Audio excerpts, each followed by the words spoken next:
As a coach, you can bundle up as much as you want. Say that again. Saw you with some hot chocolate yesterday.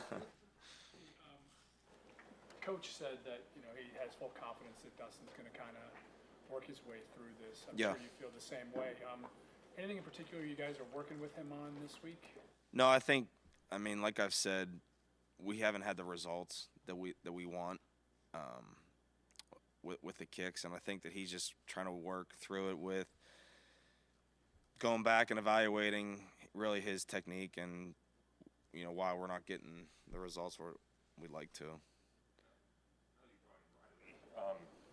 How do you determine who's going to kick Sunday? We're just kind of working it out, seeing how it goes throughout the week, and make a decision on what we feel like we need to do. You talked about being in a good place mentally, but does part of you wonder if taking a week off might help him kind of kickstart getting back to where he was? Yeah, we've talked about a few different things, and like I said, we're just going to try to see how it goes today. Both of them will kick today and tomorrow, and then make a determination on how we're going to go for this week.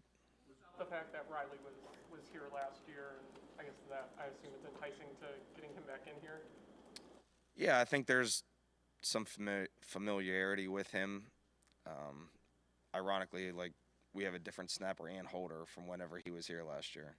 So, so he's a good kicker and he's a hard worker. So Riley talked about just the relationship he had with Dustin a year ago. Does that help? Maybe because it's always, I'm sure, difficult situation. When somebody comes in and challenges you. Yeah, I think. Does that help though? Kind of smooth things. I think so. Like Coach said, Kevin said it. I mean, Dustin's our kicker. So, if we feel like we need to sit Dustin for a week, we can do that. That's not necessarily what's going to happen. We're going to see how the week goes.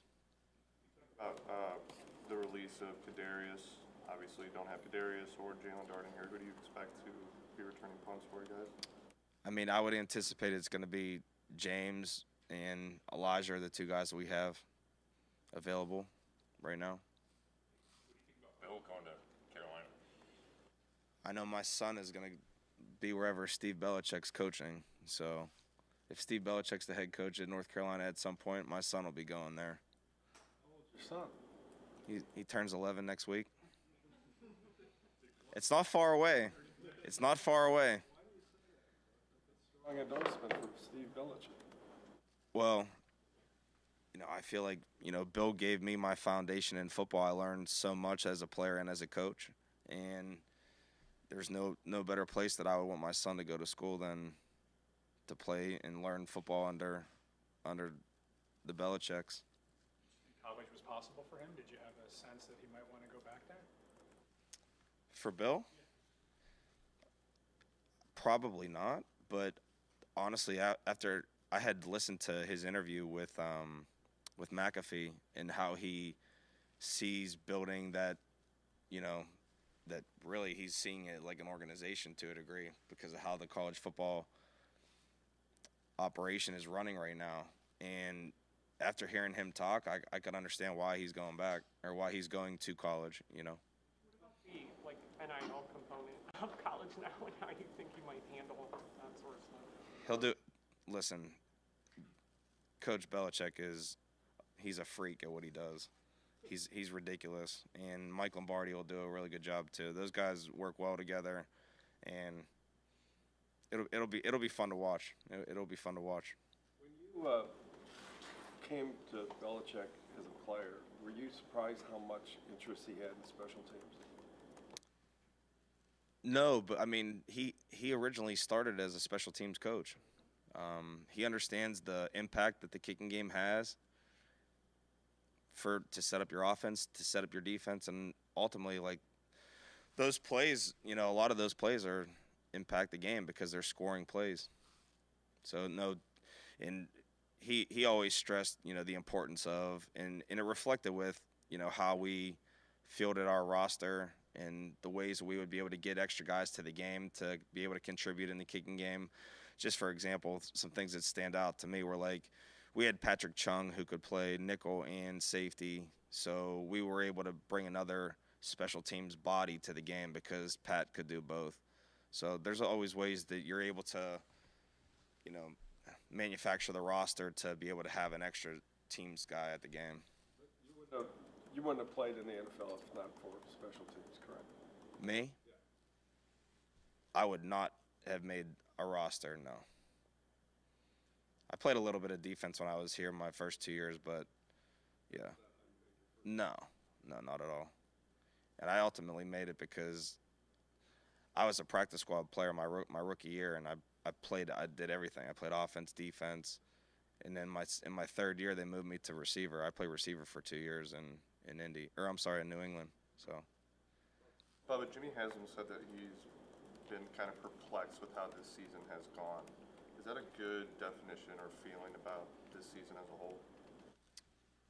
Probably. Look, here's the thing. No one's happy with how our season has turned out. We're hoping that in the next 4 weeks we can build some momentum going into next year.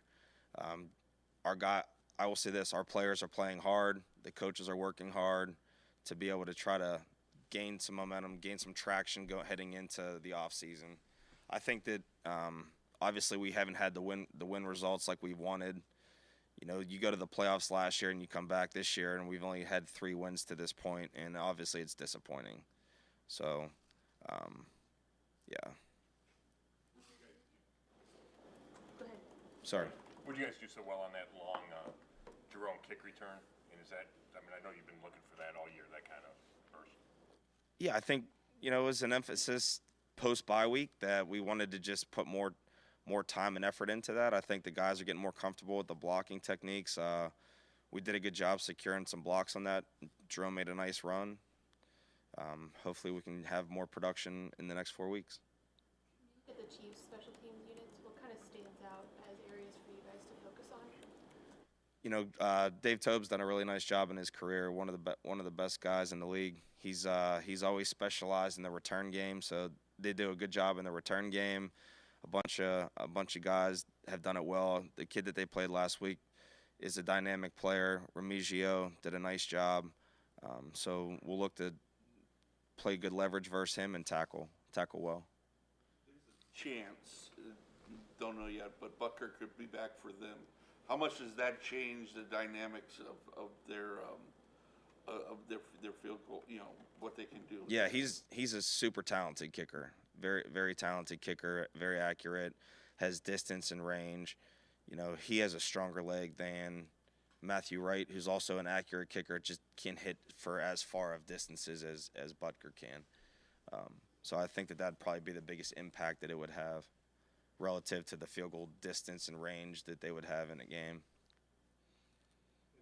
Justin Reed just kind of barely get it into the kicking zone, or is he booted into the end zone? He's got a strong leg. He's put the ball in the end zone a number of times. He did it. Butker got hurt, I think it was 2 years ago versus Arizona. He hurt his ankle, and Justin Reed came in and finished that game off kicking. He kicked off for them last week, and then with him kicking off, it provides them another coverage player that can tackle. So. It had an impact?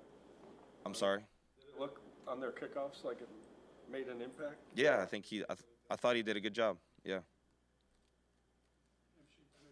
An eye on things around the league. There's that unusual play at the end of the Bengals-Cowboys game the other night, punt block, and then try to recover whatever. When something like that happens, do you kind of review things? Yeah. Because Ironically, I showed a clip probably about a month ago of a very similar clip, and ironically, it was Justin Reed's brother, Eric Reed.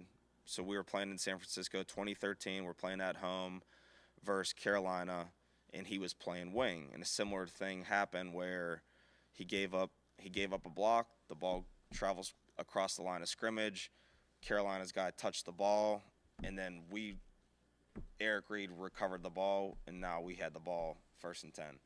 So unfortunate for, obviously, you give up or you get a block punt and it travels past the line of scrimmage. It's unfortunate for Dallas because they make a great play there, and you can't account for the ball going across the line of scrimmage, and you can't account for somebody accident or not accidentally, but trying to field it, and then it goes the other way. But it was a good play by Dallas, and the guy from Cincinnati was just in the right spot at the right time to get on the recovery. Well, with your guys, when the punt's blocked like that, just So get away. once the ball travels across the line of scrimmage, it's like it was just a regular punt. So just try to get away. We give we call it Peter, and you just try to vacate the area as fast as you can.